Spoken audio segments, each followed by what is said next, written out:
Here we're going to look at all of the latest updates in monitoring. So heading over to the three dots to edit our report, you're now presented with two additional options: register test results and register a form, which means that any coach that's a part of a team can now register test results or forms on behalf of an athlete.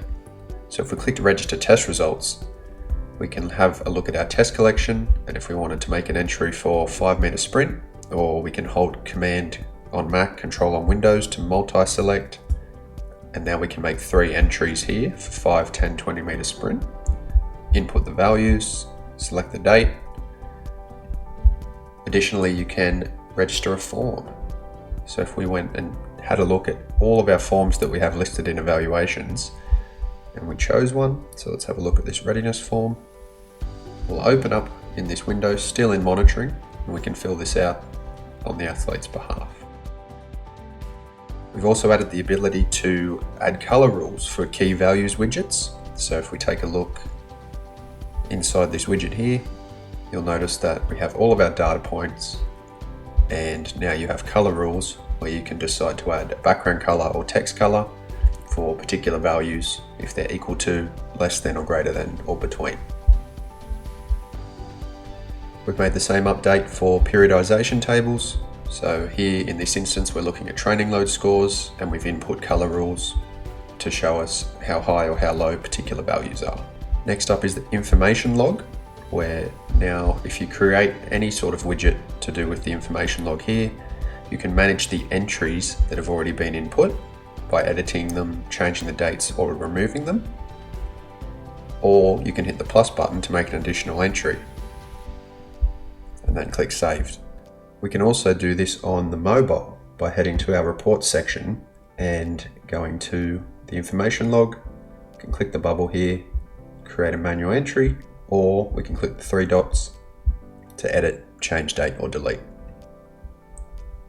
Next up, we're going to head over to our team report, where we now can have periodization color rules in tables, but for our teams rather than just individual athletes. So similarly to how we looked in the key values widget, if we edit this periodization table, you'll notice that it's just for training load with the intensity value, but we have color rules for the background color. Another feature that we've added is the ability to order the dates of your periodization tables. So if you wanted to have the latest date on the left-hand side, you could, or if we wanted to have the earliest date on the left-hand side, just choose ascending, save and close, and now it will be in chronological order. We've added the ability to put information items into periodization tables as well. So if you're sending out an evaluation or taking some form of feedback over certain periods of time, you can now track the entries in a periodization table with the dates here. And again, if you wanted to put February over to the other side, you could just do that within the widget by changing the date order.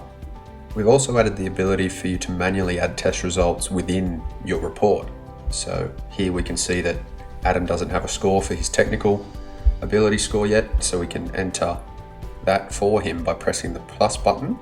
And if we look at technical, we can decide the level here, the date, and once we click done, we should have a value now of 3 for Adam.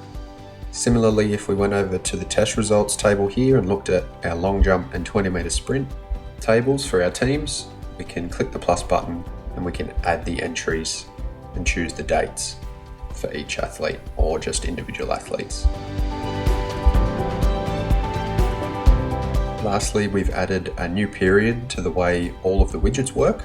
So if you edit any type of widget and you scroll to the bottom where you have use selection in report, fixed period, and we've added dynamic period where you choose a start date and it will go up to the current day whenever you're viewing the report.